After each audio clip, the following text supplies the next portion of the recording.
picks and try to get some back. Right. Usually, you try and leave up, 3 or something like that if you're the second team to pick and you can get 2 back.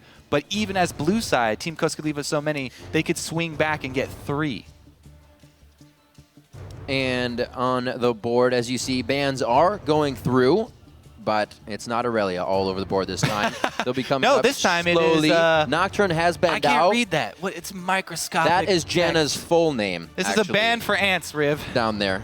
That is going to be Janna ban for Team 8. Nocturne was actually played by Porpoise coming into last week, which is pretty cool because that opens up the champion pool. Kind of shows you that Team 8 can go a little bit deeper than most people. We know that of Cali Trolls. Slushy, actually talking to the analyst of Team 8, was kind of coaxed into that Orianna play. He's like, dude, you're good on Ori. Play the Ori. So he was kind of like, okay. So that came out for them. That's a Sivir. That's a Sivir. So Nocturne, Sivir on the side of Coast, and that's a Janna Rumble. I feel like this is some Easter egg, and we have to figure it out. We watch all day and figure out what all the double bans are. And in the end, it's a riddle. I thought you had something there. All right, no. They decided to take it away. So the bans for this game are actually Janna Rumble for Team 8, and Nocturne, Sivir, and Aurelia for Team Coast. Yes, because they did lose one. So only 5 bans. Those are the 5 bans. Cassin first pick. Gnar plus Rek'Sai both getting through. Preferred over the Gnar Jarvan. Yeah, Jarvan still up. Is an interesting choice. Crazy. I still do really like Rek'Sai, especially because this is the previous patch before the second round of nerfs for her. So I will not critique them for not taking the Jarvan plus Gnar combo, even though it's fun to say. Talking to a few of the other analysts as well, they had an interesting idea of that Rek'Sai. They were saying, everybody bans it in our scrims. It's never in solo queue, so nobody gets to practice it. Honestly, she does not take a lot of skill to play. She's not very hard to play. So what are you saying about the junglers, Kobe? What junglers?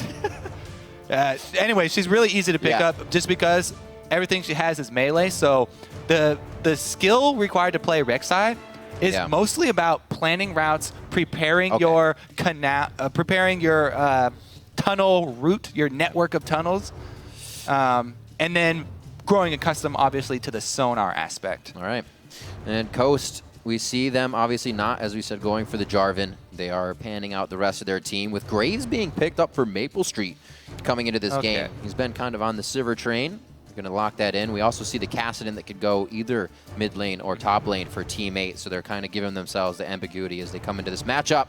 Corki and Thresh locked in for Coast. I would pretty much at this point assume Kassadin is mid because I do not like running Kassadin into Gnar.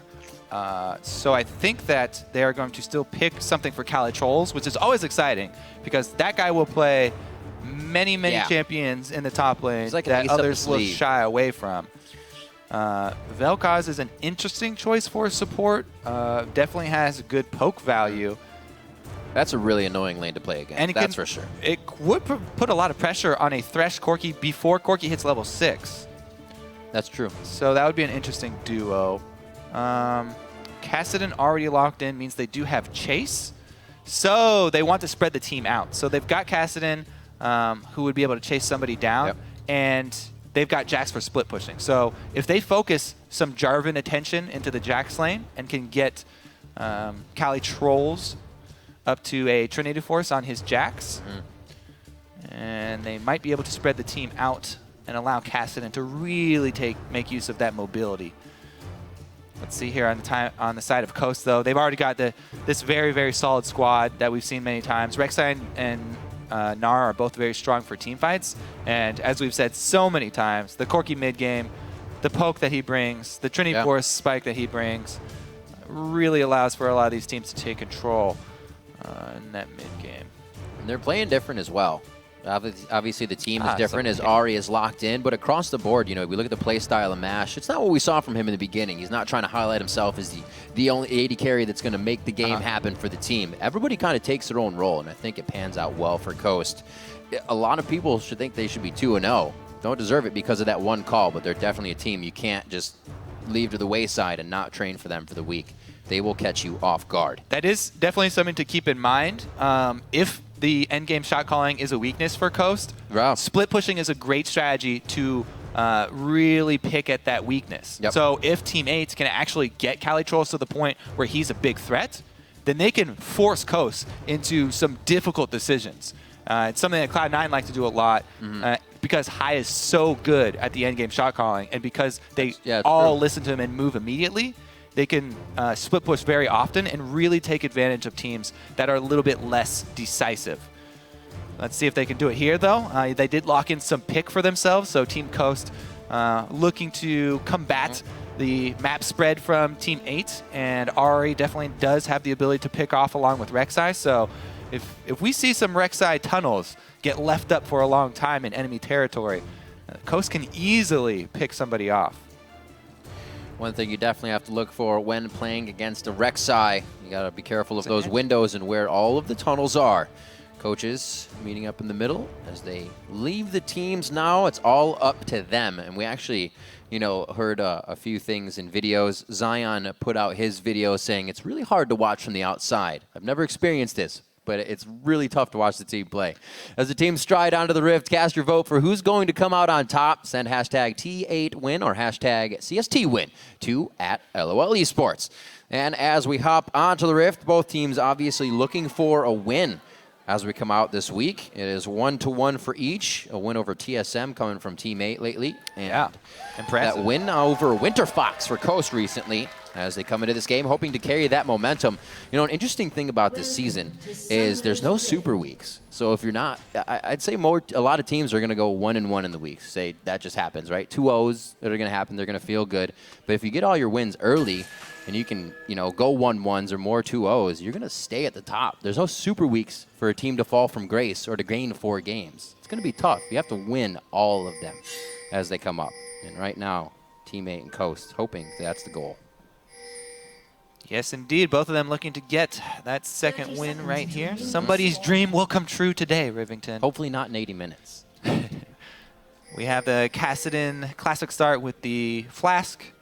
Up against Ari here in the mid lane, looking to sustain. Very easy for him to just continuously throw out null spheres for harass and get his mana back, not only from the Flask, but constantly spamming out the Nether Blade active to get that large chunk of missing mana back.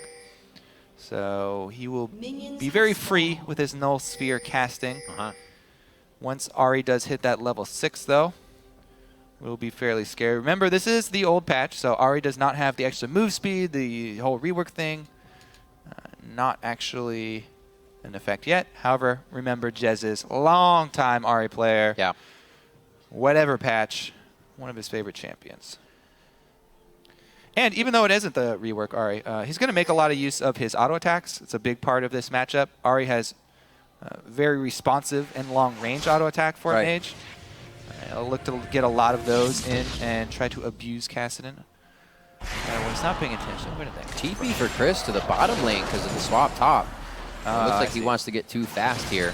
And CaliTrolls is going to be taking that for himself. So actually approach lane, pretty much the same level here as Chris. Chris, as we said before, having very, very good games. What we did see in Europe, the Jax, the Whirlid play against the Gnar was pretty effective. We'll see if he can have the same result. So, Jax started a camp. Chris, I think, started a camp as well. TP to lane. Both of those guys looking to match up, and Jax is able to find his lane matchup. Oh. Purpose pops with the classic mid early. In a row now. So Chris did not do a camp early. How did he? Yeah. No, Chris teleported straight down to the lane and started pushing as soon as he could. So he's still actually level 1. Oh, big advantage here for Team 8. Yeah. Yep. Big advantage for Team 8. Being the one to initiate the lane swap, having their top laner do a jungle camp and abuse that early level 2. Good counter-strike coming in to establish lane dominance. Yep. Coast really not expecting that lane swap. I wasn't actually paying attention either. That's the whole point, man. That's the whole point. Yeah. Successful lane swap. Got even the casters. So 3.5 minutes in, the gank from Porpoise, and we already see the jumps in from CaliTrolls. Looks like he has actually head over, so he does have that counter-strike. Power will come third. Gets in. There's the damage. Counter-strike Nax forcing the flash onto Chris. And this is the first time we've actually seen Chris having trouble in lane. And Paler focusing mid now. They're going to blow the flash on this one. So they get a little bit back on that. But now that Chris is having trouble, I'm interested to see how Impaler can control the game, because usually that lane is doing very well for Coast. Yeah, and he's going to have to play a lot more passive now. Cassidy really going to need to soak up experience to get to level 6 before he can be further out in the lane. Right now, he really needs to call for a ward. Jarvan just back in base. So what they should have done is have Slushy notify Porpoise, hey, I just got my flash blown. I'm going to need some support with warding. So he puts his trinket down. That will run out very quickly. Trinket ward. And Porpoise will probably putting his pink ward around that mid lane. Hopefully the top side, just above on Slushy. Keep him safe. Not getting too much trading out of this one. As I say that, a nice binding and a buckshot coming from Maple Street. Not much harass that's going to stick with the Doran's Blades for right now. Ooh, trying to take advantage of the aggressive play from Cali. Does a good read. Gets into the bush. Porpoise is in the area, though, so he could join. At best, I feel like this could burn a flash from Cali. This is going to be tough now. Cali has a whole minion line to jump to, so they won't really be blowing a flash here.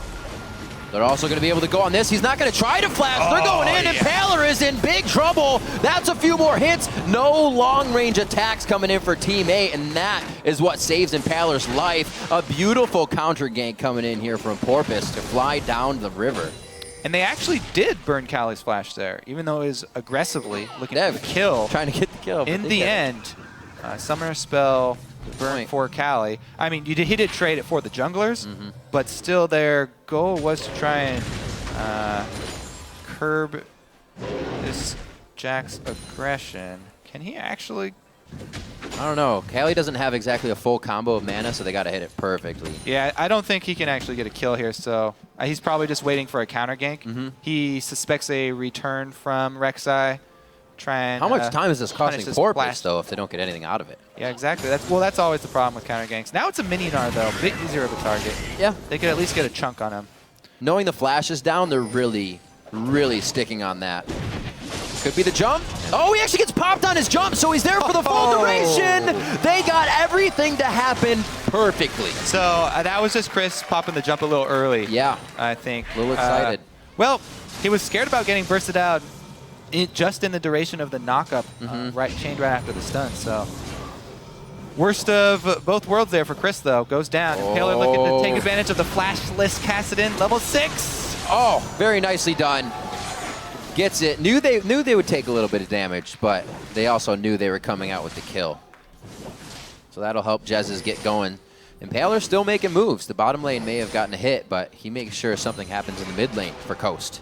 Yeah, spreading out his ganks, whereas Porpoise really focusing on that Jax. As we said in Champion Select, we figured teammate was probably going to focus on the Jax, get the Jax fed so they can, bring their entire team comp together and get that split pushing threat.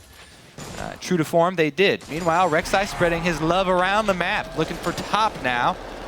Wants to get the other lanes ahead. There's no wards there either. They are tunneled right in on this. Black Shield quite early, but they don't feel like they can actually go in for the full kill. That would just be a quick draw by Maple Street to get out. He goes ahead and he stomps out that tunnel in the top lane.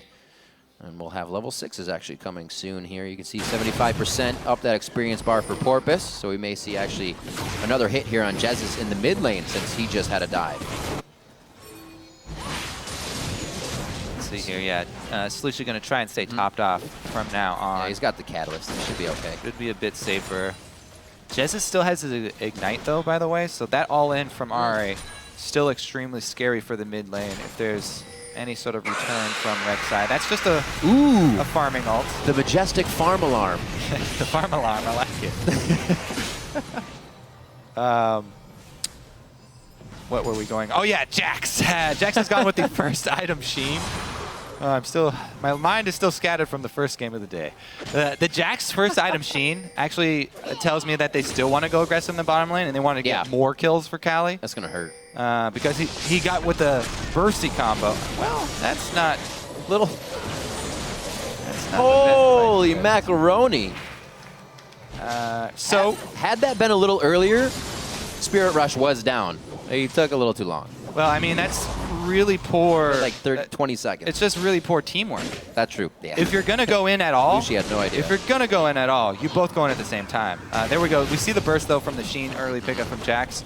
It's a bit more risky of an early buy instead of getting the Phage, but he does have that burst and kill threat for Chris.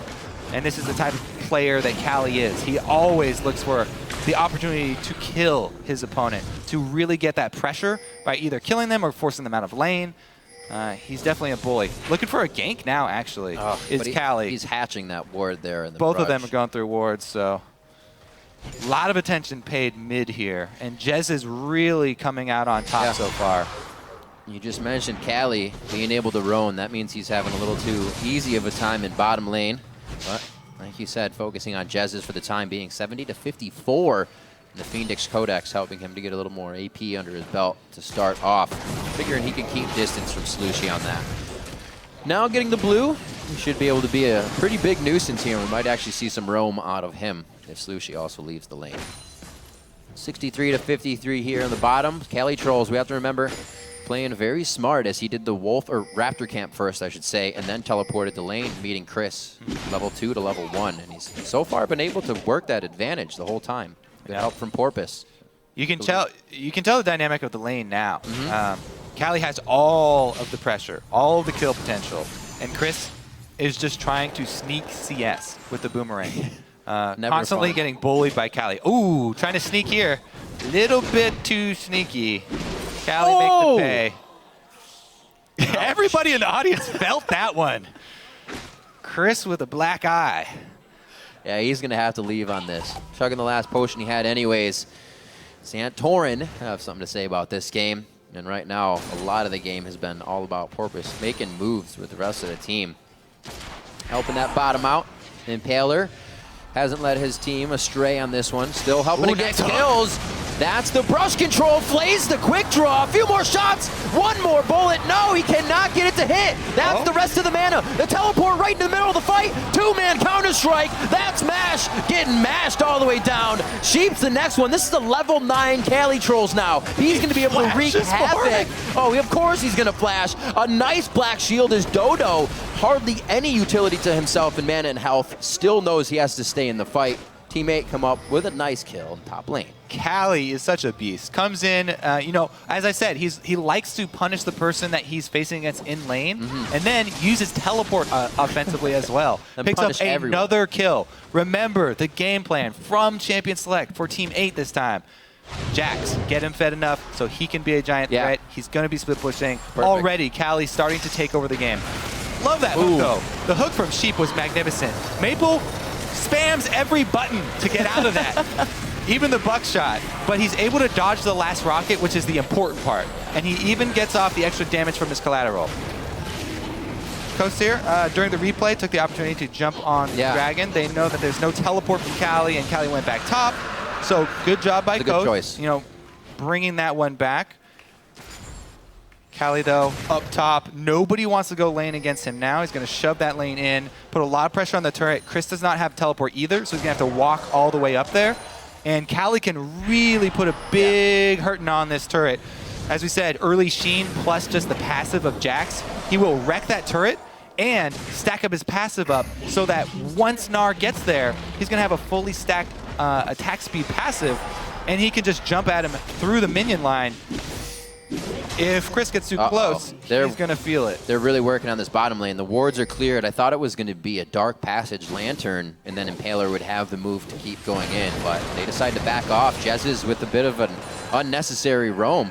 Top lane is still getting hit up. But you were saying about Callie Trolls earlier. Every time he's gone back, he's gotten a new recipe for that Triforce, so he's feeling real good right now. Yeah, one of the scariest things that you do have to remember about Jax is that passive. You often forget about it. Yeah. If he's just sitting there auto-attacking and you run up to him in lane, he can have a very frightening amount of burst as he jumps on you. Real bad Interesting steal here, though. On the ward, Impaler gets the smite. Porpoise a little bit too slow. And we can see mid lane here from Coast is doing a lot of work for them. The combo of the Ahri plus Rek'Sai is going to be where Team Coast are relying on to make their plays. So a lot of plays centered around this mid lane from Team Coast. They do steal away the red, but it's really going to be up to Jez's. Can we see Jez's get one of these picks? He's been on point with the charm so far. Yeah, it's going to be close. He's already DFG coming out. We also see 128 to 95 CS, so now he has that potential to burst somebody down. We'll see if Santorin can be, or rather Impaler, Santorin's tweet now in my head, Impaler can get himself into a position where they can lock down maybe Slushy. It would be great if they can get him off the map, and the roam would be that much easier. Cali Trolls pushed up to the turret, so nothing much going to happen there. Impaler still going to look for it, though. He's spotted by a ward.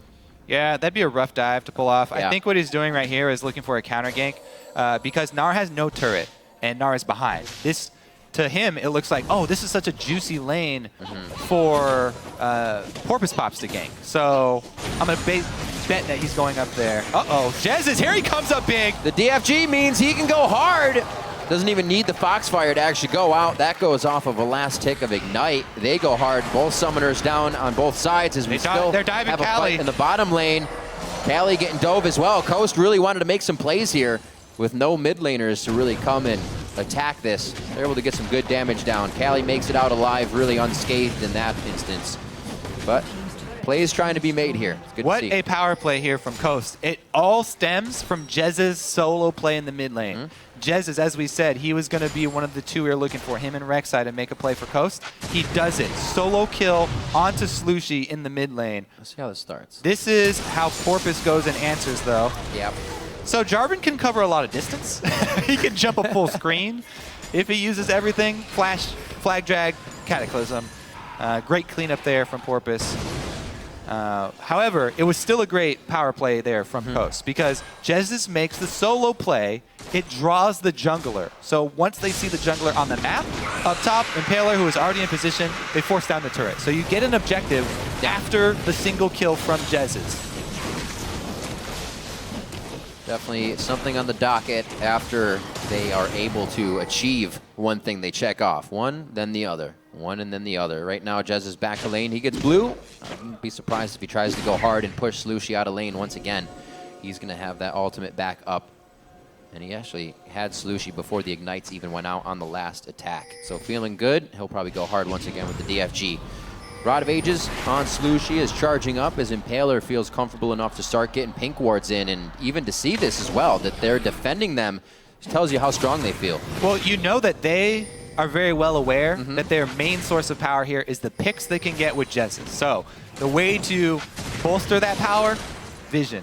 And they're trying to control it around that mid lane, open up opportunities for Jez to make more of the same plays. Teleports are up and teams converging now towards the bottom side of the map. This could be something past the turret. We have Impaler here. Jez is once again second guesses his roam to make sure he can keep the lane nice and clean.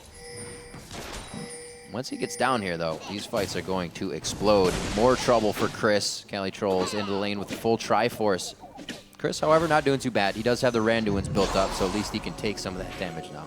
Yeah, I mean, Cali Trolls is doing a good job pushing Chris. Yeah. However, Chris, as we said, he's trying to sneak the CS. He's doing a good job of that. He's been able to scrounge up a decent amount and keep within range of Cali at least.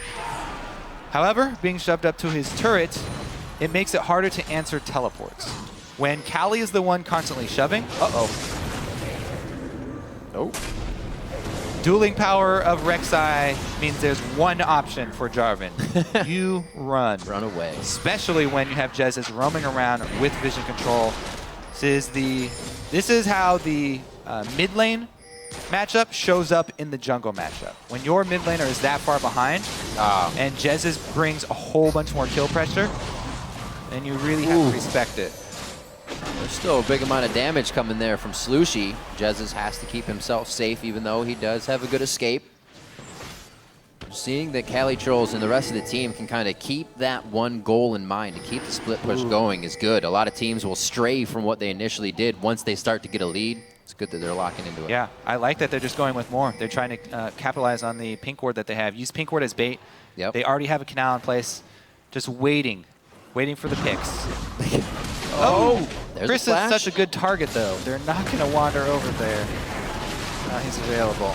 Pull a few towards mid. They think they can burst this one down. They are going to be able to take down Chris. That means the fight could follow. If they don't get out, they do. Not a problem. I actually like the call from teammate. Give up the dragon, take another turret, or at least get turret pressure. Yeah, it looks like they will take it. Second dragon. They could have. Almost nobody cares about second dragon. No, they won't. Trading that for a turret is really big for them. They're actually even going to get pressure on secondary. Not enough minions. Cali Trolls teleport. Oh. Turret didn't go down. They saved it.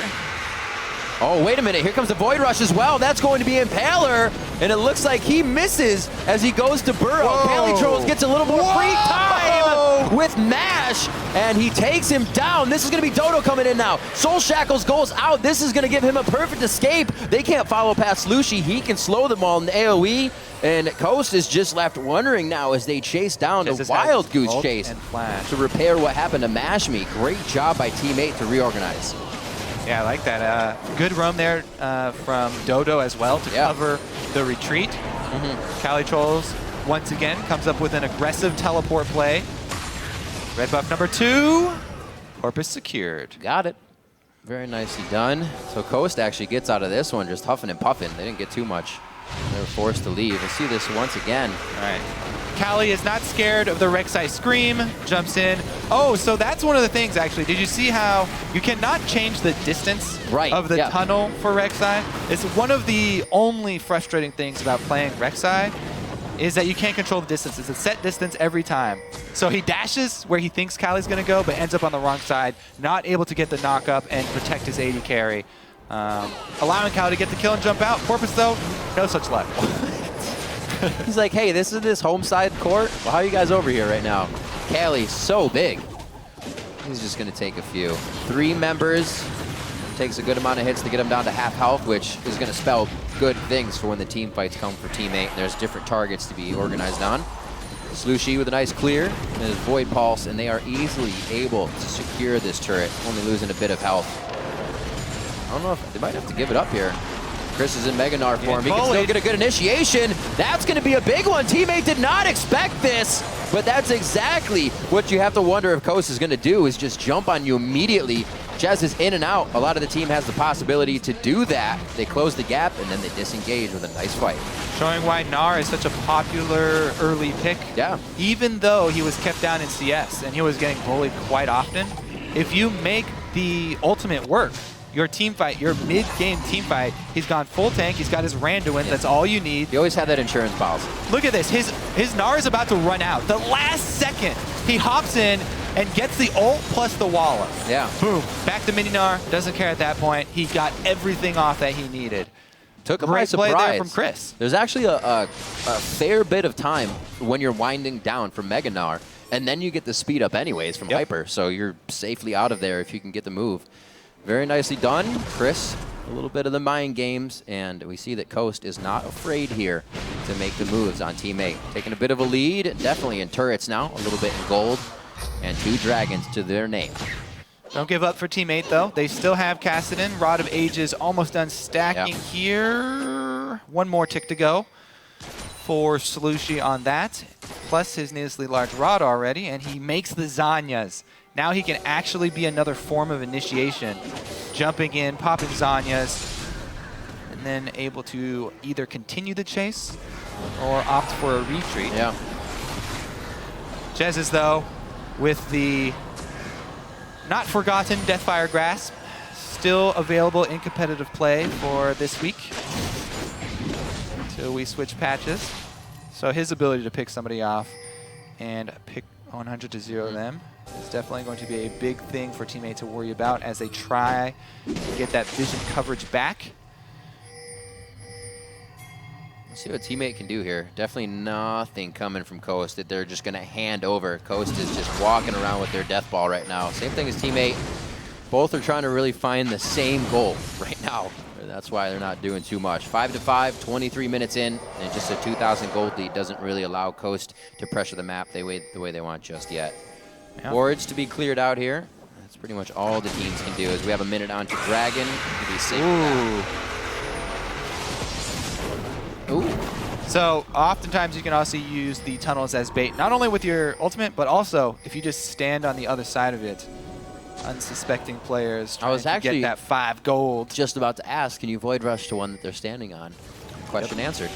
Pop up right underneath them. Yep. So you can also see, though, the choice by Team 8. Never forget the plan from Team 8. Feed as much money into Cali as they could. That's true. There was a big wave down bottom. They sent Cali to clean up the wave. A bunch of minions down there. Meanwhile, Chris has been shoving top. Yeah. So he's back even in CS right now. That's on the crazy. full tank Gnar, which is all that he needs to be. At this point, Team 8 are licking their wounds a little bit because Coast have Dragon stacking up, and they've lost control of the map, even though Cali's been making a lot of solo plays. They've really been hurting, especially from that mid lane. It's Slushy's time to shine, though. He's got his double items, Yep. main 2 items here for Kassadin. Well, it would definitely help if Slushy can start to put a little more pressure on. That means Cali wouldn't get as much in the lanes by himself. We've seen Chris and Impaler both kind of tending to him as Cali Trolls tries to get those 1v1 plays you were talking about in action. Sheep, the rest of the team doing a very good job. A lot of sweepers are ups too, so they still have the ability to clear this area. Coast has been all over the Dragons. They grab one more here at 25 minutes into the matchup, and this isn't even something Team 8 can answer, and that means that they're pretty much waiting for Coast to make a mistake now. That's when the game becomes pretty dangerous. When you're not making your own calls, you're hoping the team, your opposing team, makes a bad one. Another red steal here for Team Coast as well. This one, they have the luxury of giving it over to MashMe as well, who, speak of 2-item power points here, Yep. this is ginormous for Corki. The Bork plus Trinity Force, very popular build for him now. And they're looking to push it and take advantage. Really keep your eyes on the picks here from Coast. That's the Death Sentence as well as the Charm. Cali is in the front line right now, but if they landed on him, Oh, if they land it, they go in actually. That's going to be Chris and Meganar. Now he goes back into small form, but they're getting some of the kills that they want. That's Cali Trolls low. Took them a little bit longer than they wanted, and they've lost Impaler and Jazzis now. Now on to Chris. And a beautiful turn by Team 8. Very nicely done to make sure they were taking and picking out the people they wanted in that fight. That's going to be Mass forcing the flash. He is still slowed. He's going to be able to turn around a lot of damage. Whoa. Dodging out as well. The blue suede shoes coming into play there for MashMe and Fancy Feet. Very nicely done. Team 8 has a lot of potential to continue these fights. But if you get that out of Coast, they disengaged it very well. yeah, impressive that they were able to get away from Kassadin. see this Who again. also had flash up. So Cali here, he goes straight onto Jezus as Jezus jumps in his face. Man. Chris jumps in for his Gnar ultimate once again, is able to get that priority targets. Cali gets hooked. Great Death Sentence there to pick up that 1 kill and allow MashMe to get it. Good Lantern. They were trying to cover up the Lantern as best they could. Yep. Trying to get on top of it. You can't completely cover it up anymore, so you can just try and make it more difficult for your opponent, but Chris is able to spam it. The click quick enough and jump back out. Gunblade Cali Trolls. All right. Let's go for that Hex Tech. Get it. That's what we usually see. We'll see what he can make happen with it. Looks like Coast, you can see now they have pretty good control of the map. None of this being rebutted by Team 8. They have the wards to see that they're losing everything, but I don't know. Really good jungle control Gonna be from tough. Coast. Yeah. They've consistently been invading on Team 8, taking advantage with this Rek'Sai and leaving Rek'Sai tunnels further and further past neutral territory, even into Team 8's jungle, allowing them to make more plays in the future. Cali Trolls. These Back in the plays split push. by himself, he does have a little bit of help here, actually. Porpoise and Slushy are just on the wing. Oh, really? All right. Impaler going for a ride. They're going to try to get Baron on this one. They'll get a little bit of help here.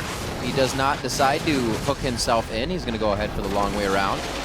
And they should be able to get this. A very nice bit of a sneak here on Baron. Maple Street coming in. Oh, Maple Street can have the plays. That's 1. He gets 2. And it's going to be the double. Can they hold this? That's going to be Cali Trolls coming in as well to help. Jez is on the other side. Impaler is down, so there's no 50-50 on the smite. Chris, however, now it's his turn to join the party. A new challenger approaches, and he now wants out. A little bit of a second guess on that one. The Baron goes down. That's going to be Cali Trolls. And what an attempt by Coast, really putting themselves on the wire, and it did not work. I have to say, Remember thinking back to that champion select, talking about the split push strategy and what it gives you? All right, so here comes Maple, the perfect guy to find him in Baron Pit. AoE everywhere. Oh, the back Baron spikes. back spikes. If there are more people behind him, back spikes come out, he gets the double kill, and that's the smite, more importantly. So they're able to force another cooldown out of Team Coast.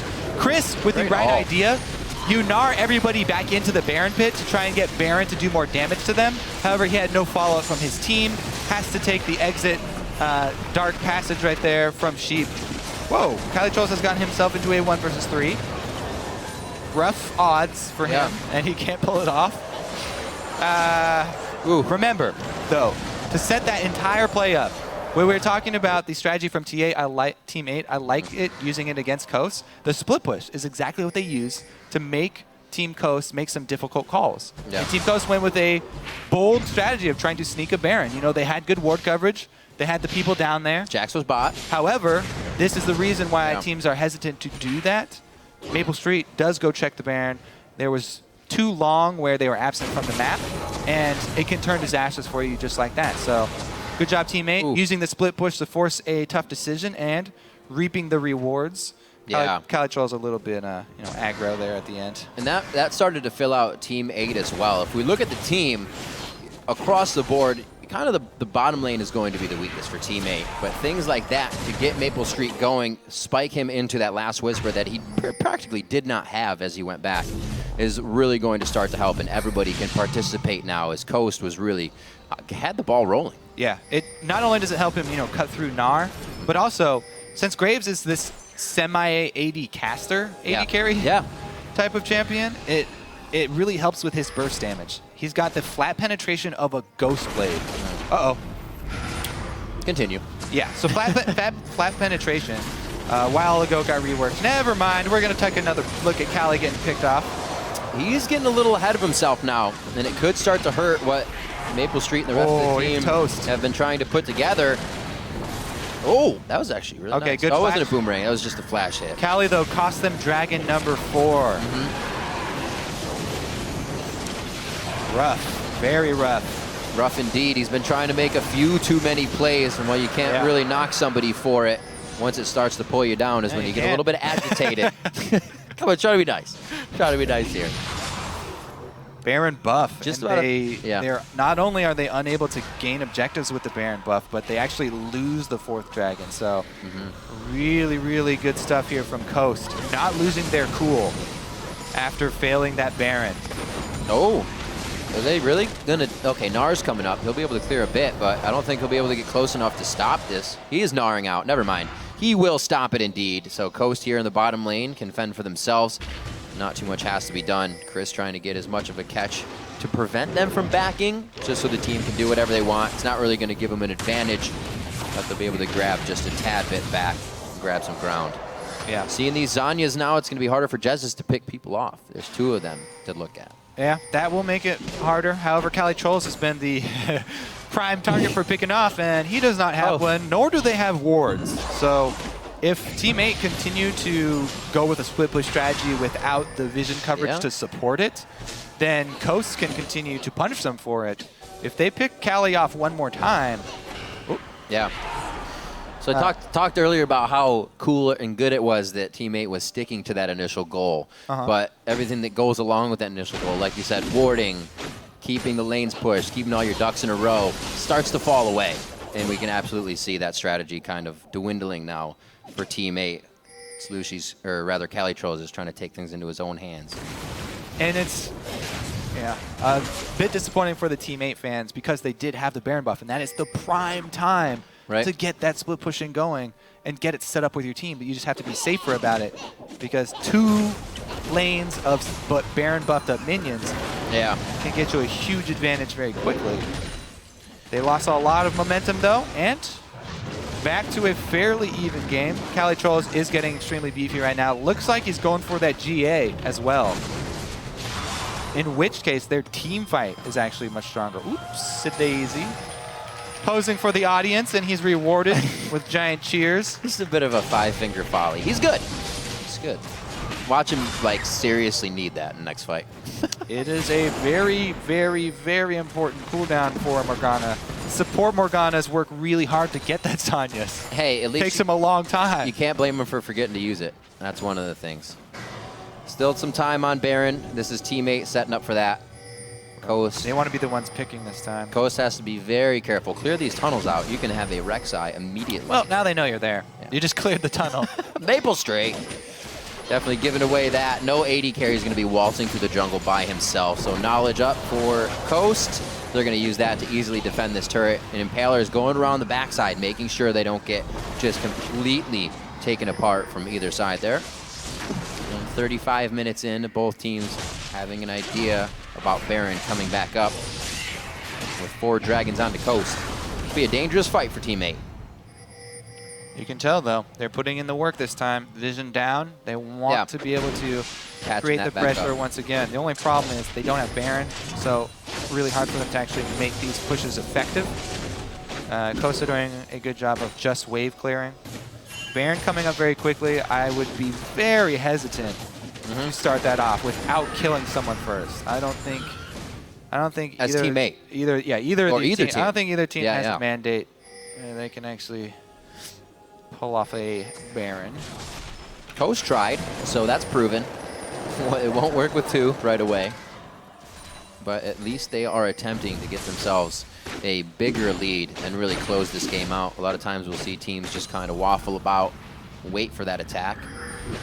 Oh, not Cali Trolls. Knowing the team was there, he's going to go ahead and get a little aggression onto Impaler. Nothing big lost or used throughout that fight. You know, a not very useful stat that I would still really like to see is gold earned from killing tunnels. How much do those 5 gold tunnels stack up by the end of the game? Someday, Coach. Not very much, which is why it's a useless stat. Calitrol is going to go aggro as he sees that Gnar will transform back to Mini. Running fairly low on mana, though, and Chris turns it around. Full tank Gnar dishing it out. He's getting the hyper back. Every time he gets 3, that movement speed along with a bit more damage coming in, and we do see Cali Trolls is forced to kind of get himself out, using his Counter-Strike to be safe. I think they're just farming until Cali can finish that item, combine his That makes a lot of sense. There I'm looking around the map, I'm like, there's a lot of wards that's slowing things down. That Guardian Angel makes sense to get him on that, especially his teleport being up so the plays can easily be made when necessary. It's such a great item for competitive play because you can coordinate your whole team around pushing with this giant power that you have for one fight only. So, but it works. Yeah, we'll see. Once he completes that, what's the actual execution? Well, it's done. Of Guardian Angel on Zach. If we're like standing still for another 15 minutes, I'm gonna call you on it. All right. Okay. Just making sure. 3K. Oh, I'm looking at the back number of the 7. That's only 1K. It's 55 to 54. Teammate is going to try to hold this lead. Don't know how much of it came into their favor. Farming in the lanes has helped them out a little bit. Dragon 5 seconds. This is it. Dragon number 5. They've got to fight this. Guardian Angel just in time for the dragon. Haha. It was all about the dragon. Panning out for them. Uh-oh, this could be really bad. Great Dark passes to Jez's. He still has Spirit Rush up, so there's potential to pick somebody off and get to the back line if he needs. But Slushy's eyes are on Jez's, and he goes right for him and Mash. He drops Jez's down. Sheep's already out of the fight. He was able to get the box down, but it didn't stop anyone. Team 8 come up with an almost ace. Mashme's limping away from this one. Now, they do have control of the map. However, there aren't many the death timers are not very long, so they have to choose their objectives very, very carefully here. They've decided on inhibitor. They need to remember that both Dragon number 5 as well as Baron are up. 25 seconds on Jez's. They can grab one, because they're going to go with the safe route. They do not want to give away 5th Dragon. They'd rather get Dragon off the map, make sure that Coast cannot respond with it, and then try and get back to defend Baron, because Baron would take Coast longer to do. So they have more time to try and get over there. They might have to trade it anyway, though. Coast are looking to call their bluff here. Chris does have teleport. Cali does have teleport as well, and there's a ward. I like the choice. Cali Trolls goes to the bottom lane. That's going to be top teleport. Chris, instantly locked down. This is going to be Baron attempt number 2 for Coast. He's going for it. Mash Me Check. was the guy to break up the fight the first time. Can he do it again? Cali Trolls is in. Chris is about to gnaw out. This is the fight that both teams want here. Justice comes in. Maple goes down. Dodo's going to get wiped as well. And they start shredding down Team 8. Coming up from the Guardian Angel, but it's not enough. Cali Trolls puts on the counter-strike. They can't find the hits until they get the abilities back out. And Team 8 falls into the I think I can mentality, thinking they can keep jumping into this one. And now they almost get aced by Coast. Jazz with the flash charm to actually secure the ace. Ooh, they don't even want to take Baron. They're shoving into the base. There's no need. They had the wave. Yeah, they're going to try and push all the way in here. All right, let's see how far they get. That's a lot of time. 45 seconds on Cassidy is the longest. It's a lot of time, Kobe. They have pretty good damage on these turrets. They have really good damage on these turrets. It's going to be 8 seconds for Morgana. Maple Street can put out a little bit of damage. They do have to worry about the crowd control that can be brought as well by Morg and Porpoise. Almost up. Now it's going to be Baron. Let's see what they can get out of this one. It should be taken down quite fast. I mean, Impaler's not even taking that many hits. So this should be good. A great play by Coast. They kind of just turned it on there, knowing that they would be able to get there in time and finally get teammate in the position they wanted. Yep, and they're just able to get the Baron off. Can they recall in time? Morgana the only one. Everyone jumps out of the pit. Coast with a resounding team fight victory right there at Baron. Team 8, they were faced with such a difficult choice there. So many objectives, an inhibitor, a 5th dragon, or a Baron. However, by taking the dragon, it's not 5th dragon for Team 8. Right. So they then don't have the power to fight this. Maple Street, very aggressive with his positioning there, extremely far up. Once he's down, it's pretty easy for Coast to clean this up. Kassadin as well as Jarvan were coming all the way from base. No way they were going to get there in time. And then here, sunk cost fallacy. They decide to jump back in after they've already committed so much because they were going to try and salvage something from the situation, but only end up giving more. And Jesus just finishes off with style here. Nice. Very nicely done. They did lose a turret within that. If you look at the base, the Nexus turret is down for Coast, so a bit of an edge that Team 8 did get out of that. However, they lost their own inhibitor, something Coast can pressure down now and split it even more with having those Baroned up minions in the side lanes. It's going to be tough. Good plays coming in here from Coast. A 5th dragon as well would give them aspect on top of Baron. It's pretty big. Yeah. Makes it pretty big. And you have to say, you know, even though this game has been really back and forth and there are a lot of things that teams could have done differently, this is giving them so much experience as far as endgame shot calling, especially on a stage like this when there's this much pressure. Very, very few times in a scrimmage will you be faced with the option of Baron, 5th dragon, or inhibitor, and have the pressure of it during an LCS match. Really good job there by Team Coast picking up the pieces afterwards. They did not play scared. They went for the move. Very, very well rewarded. Now, 1 inhibitor each. Gold very even.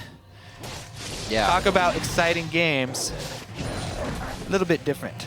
Well, it seems like the strategy Team 8 now we still see being played out. The split push coming in from Cali Trolls. They almost need him in the fights now. Chris is so huge. The 5-on pressure that Coast brings to these fights, it's kind of gotten too much for the split push to still be working. Still keeping pressure on. Calls Chris to the top lane. You're going to see Impaler there as well.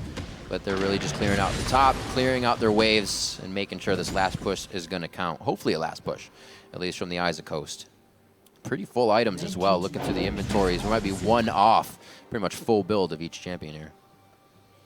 Baron buff, slowly going to time out. They just use it to try and defend while mid inhibitor is down. A few more seconds, and it will be back up. Boom. Mid inhibitor has respawned. Group up here for Coast. Thing is, Corki, one of the AD carries that has much stronger mid. That's why I always talk about the mid game here for Corki. As of right now, it starts getting harder and harder for him to actually crack through a strong front line. GA coming back up for Jax will be big. Basically, you're always watching AD carry positioning in endgame team fights. Once we get past this 40 or so minute mark, that's the #1. And the #2, of course, is the AP carries. Champions that you're keeping your eyes on. So Maple Street cannot afford to get taken out. Nope. Elixir of Early Wrath once as well. again. He just purchased that up to give himself a little bit more. Start to see those expensive elixirs come into play now late game. Very, very, very, very good to pop those elixirs, by the way. Especially since endgame is all about constant team fights. Yeah, you get a refresh. And in a 5-on-5 team fight, you can get an extra duration on that. Coast really trying to work with that vision. They still want to start things off with a pick from Jez's. As we saw before, remember, Cassidy jumps in, takes a bit of harass. Slushy, the all-important Zanyas, allows him to go so aggressive onto Jez's. Right. Cassidy is the anti-AP AP carry, looking to take out Jez's before the fight starts, just like happened mid. Oh, Mashman gets in with the binding! What a play from Dodo! That could be it! Does it seal the deal, at least for this fight? It's definitely going to force Coast back into their base. This is a great time, however, for Chris to be Mega Nard. They second-guess the fight. They're out! That's going to be Cali Trolls in. He says, team, you got this? They're actually not sure about it. Everybody back in. Make sure you take down Jez's. Secure the kill. That's a double now coming in for Slushy, and it looks like they have eyes on this inhibitor. And then, so there is another dragon backup. And the thing about the 5th dragon threat is that it never goes away, because they're going to have 4 dragons the entire game. The thing is, one Nexus turret is the only thing that stands here. 30. Oh my gosh! Finish it. Coast. It wasn't the same way, but Coast definitely had pretty much the lead coming into this with how the game was going. What a bind coming from Dodo. Now the Nexus turret falls. The Nexus is going down, and Team 8 is going to take the game over Coast. Wow. This is just a polar opposite from our first game of the day, Riv. Constant fighting over high priority objectives. Really good endgame team fight there from Team 8. We just mentioned AD carry positioning. 3 seconds later, 3 seconds later, it's actually Mashme who gets hit with the binding and consequently loses the game. Oh. What a spectacular ending there. Very, very quick. Good job by Team 8 to go straight up the mid and try and end it. Wow, strong play. Team 8 once again showing that they can get victories here in the LCS as a new team over veterans, I should say. Everybody on Coast is a veteran, not a returning team, but they are making a name for themselves on Team 8. Dodo, the rest of the team as well. Keep saying Dodo because that play definitely solidified the game for them. The binding heard around the world. The binding heard around the world indeed. So Coast, what is the future for these guys? A long game. They started to claw their way back, but you can't expect this to happen every time, and then it does. Little things that just completely wash the game out. So I think the main thing is they're definitely going to tailor their scrims towards endgame, and a lot of teams talk about how sometimes they'll remake games when one team is like winning a lot. Yeah. I feel like Team Coast would benefit a lot just from playing out every single scrim all the way until the end, just so they just get more practice like this when you're faced with so many different decisions like this. And the end game movements across the map and positioning of their team and allocation of all of their resources. Then again, it could just be binding practice. Dodging practice. Binding just standing in the brush, throwing it out. He was hitting good bindings in lane. They actually had a pretty good laning phase going for themselves. Overall, Team 8, though, as we would say Gravity did for the aspect of teams coming out with something on their plate, something to do, Team 8 had the idea. Cali Trolls take camp, go to bottom lane, beat Chris, one of the players that has been resoundingly putting an impact on the LCS for Coast. They were actually able to hold it, which is impressive as well. A lot of teams, once they start getting behind, kind of just fold over, and then the team wins. You think Coast would be after the inhibitors would just be on the Nexus. I like that you bring up Cali Trolls. He wanted to make his 1 year here away from farming school really count and make a name for himself, and he definitely has. He definitely has. Let's check in with Zyrene right now for the pros' perspective on that match. All right, thank you, Riv. I am stage side right now with Cali Trolls from Team 8. Very victorious over Team Coast there. It's all for you, man. So I see a lot of your unconventional picks and your unconventional builds, like the Gunblade on Jax. What inspires you to come out with these types of picks and item builds? So during my stream, I talked to my viewers a lot about my stream trees and how to logically thought out like what's better, Blade of the Ruined King or like Hextech Gunblade, and we talked about it quite a length, like 30 minutes or so, about it, and it comes to the conclusion that because of the AP ratio on Jax, a lot of the Q, W, and R, I decided that it's a lot better. Like active is about the same, and I really like it on Jax. Honestly, I don't like Blade of the Ruined King as much, so that was a build that I promised. We did actually a vote that Blade of the Ruined King or Bork after, Blade of the Ruined King or Hextech Gunblade during my stream that I want, like, which one should I use in the LCS? And I made a promise by voting that I'll keep the promise by going with the Hextech Gunblade, which my viewers chose me, so it was for me. So your viewers pick what you play in the LCS? I mean, just Okay. All right, well, that's a little dangerous there. That's really bold. So I'm going to move a little bit away from in-game play, and I want to talk to you about this. You're the leader of your team. What is it like shot calling in front of this enormous audience, which gives you just so much feedback here? What does it feel like?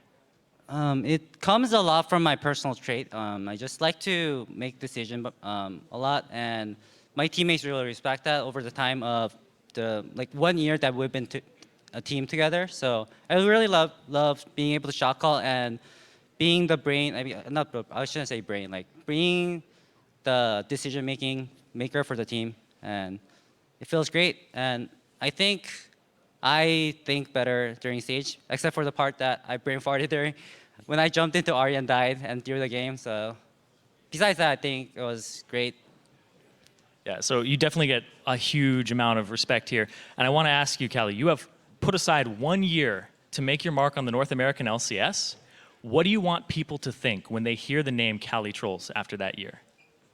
So one thing that I was worried about deferring at school for a year and playing in the league scene, I don't want to give the wrong impression that you can give up school for professional gaming. However, I really feel that you should keep going with what you want, which I did during my university years. I kept playing League and did my everything that allowed me to go professional school. Stay in school and you can still achieve your League dream if you really wish to. You have the time for it, and I did it. So don't give up school for like just some random dream. I really wanted to be a professional gamer ever since I was young, and I think it's kind of hard to compare that to any other people's dream, but this was only the most thing that I always wanted to do, and this is the only chance I had. So my parents kind of didn't approve of it at first, but after I talked them out and I showed how much I wanted to do it, they allowed me to do a year of absence. Do they watch your games? Not yet. Not yet. Got to give them the stream link someday. All right, thank you very much, Callie Trolls. We're going to throw it back over to Dash and the guys on the analyst desk. Thank you, Zyrene. Very honest interview there. I do love the fact that he has a streamer-inspired, item build there. Freak and I had a very good discussion about the merits of Gunblade and Blade of the Ruined King. Yeah. Where I was saying that if you're more peelable, the auto attack benefits of Blade of the Ruined King would not outweigh the leap strike and spell damage from Gunblade. Apparently, you just vote on it. The answer is straw poll. You guys are getting way too heady about this. Just throw up to be fair, they did have the 30-minute discussion. Yeah. So it was an informed straw poll. All right, let's get into the game, though. It was a really good game. It was a very good game. It was a lot of back and forth. There was some solid play from both teams.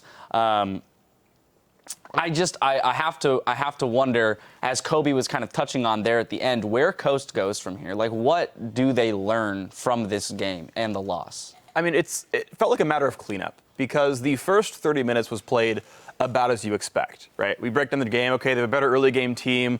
Their lanes were typically winning. Man, Impaler and Jess's, that partnership was awesome. They pushed down a couple of kills. They invaded the jungle together. They picked out Porpoise Pops a couple times together. All this control, 4 dragons uncontested. Great.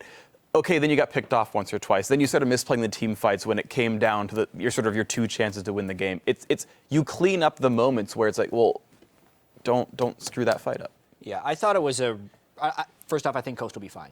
They've played pretty solidly in 3 games, save for a few bad decisions here and there. Yeah. This game in general, though, was a very rare moment where a late-game team with really nice mobility and an early/mid-game team with objective control reached very close points of intersection, and we saw a lot of clashes, and it seemed to waver right on the line of breaking for a very long time, which made it a really fun game to watch. Yeah, some pretty solid dragon control, for Coast, having 4. Yep. Didn't quite secure that 5th, unfortunately. Yeah. I do want to jump into a replay. Or do you have a point? There's only one small breaking point, which is that the top lane matchup broke so heavily. There was one really big point 25 minutes in where Calitrol solo pushes 2 turrets without getting stopped by Chris. And some of that was the matchup itself being so miserable. Part of that's just a pretty bad miscue mid-game. That was such a big surge in power that allowed him and the rest of the team with the global gold to actually fight for that 5th dragon so well and win those kinds of battles.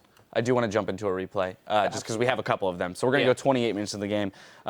We see Maple Street pick up a double kill in the Baron, and the Baron seemed to be a source of a lot of the chaos in this game for both teams. Yeah, or for Coast in general, unfortunately. That's true, across their other games as well. Yeah, this was a breaking point in the game, though. We can just jump right into the clip because at this point we knew it's a mid-game team that is trying to secure a victory earlier on. And Maple Street, it's great to see it from his point of view because I want to touch on how he didn't have any hesitation with this. It's not like he smoke bombed first or wavered in. He saw a person, he's like, I'm ulting. They're probably at Baron because he knew there weren't going to be many people there.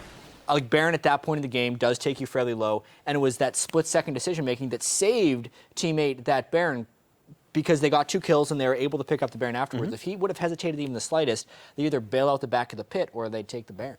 And it's really funny, too, because the exact same call was made for Baron number 2, and it backfired miserably, where he's like, well, we don't see all of them, we don't know how low Baron is, but we got to try, even though I'm the only guy there. And that's what happens when you Let's do it. We got that replay, so let's jump into that one. Let's put him up there. And this is what's so clever about League of Legends is you have so many partially informed decisions. We could roll the clip out right here, and you just take a gamble. Sometimes it's right, sometimes it's not.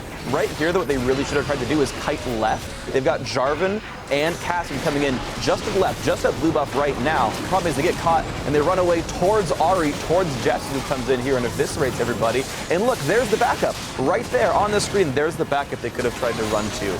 The gamble of stopping Baron, of course, is going to be tricky no matter what. But the way they played the second half of the fight, I think, could have been a little bit cleaner. At this point, yeah, they're diving in a bit hard. There's a bit of the suicide syndrome, like, oh, we already invested 3 lives into it, we have to keep going. Yeah, the weird thing is I've seen so many fights where you give up 2 kills and stop Baron. This is just nice by Jester. Like, this is just awesome. But I've seen so many fights where you give up 2 kills, but it stops Baron. Because the damage dealt was enough that the other team's like, yeah, you're right, we can't. And that was almost what happened here for Team 8. Like, again, it's these, like, slightly uninformed decisions where it almost breaks the one way. Of course, not the case here, obviously. Yeah. Well, I don't necessarily think they could have made an informed decision to know exactly where Ahri was. Like, they probably thought Ahri was in the Baron pit, which is why Maple Street was coming for that angle. But like I said, that was another breaking point of the game, and that's why this was such a cool game to watch. Like, that was a moment where Team 8 had just stopped the Dragon. Yeah. Right? And Coach was like, all right, we have to go for Baron. And Team 8 saying, we have to stop Baron. Right. When they actually didn't have to. They didn't. What we ended up seeing. But I still don't think it was a bad call because they thought they were a stronger team fight. No, not at all. And then there was actually a that fantastic call by Coast off the backside of that to actually go for the inhib first Yeah. before retreating back to Baron, which was great because you wouldn't have been able to do it in the opposite order given their health bars. So I do have to say some redeeming, factors in that game for Coast. As you said, I'm not worried about them either. I think that with a little bit of polish, the team can definitely come back in fighting form and pick up some wins. We do have to take a quick break, but don't go anywhere because up next, Cloud9 will look for a win against the undefeated Team Liquid. You're watching the LCS.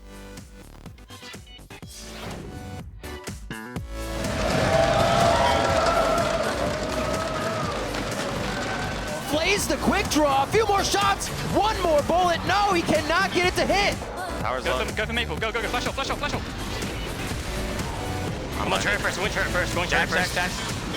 Oh, I got one shot. Kill Jax. I have hook, kill him. Jax. Nice. This is the fight that both teams won here. Justice comes in, Maple goes down, Dodo's gonna get wiped as well. Oh, Bashman gets in with the binding. What a play from Dodo, that could be it. Does it seal the deal?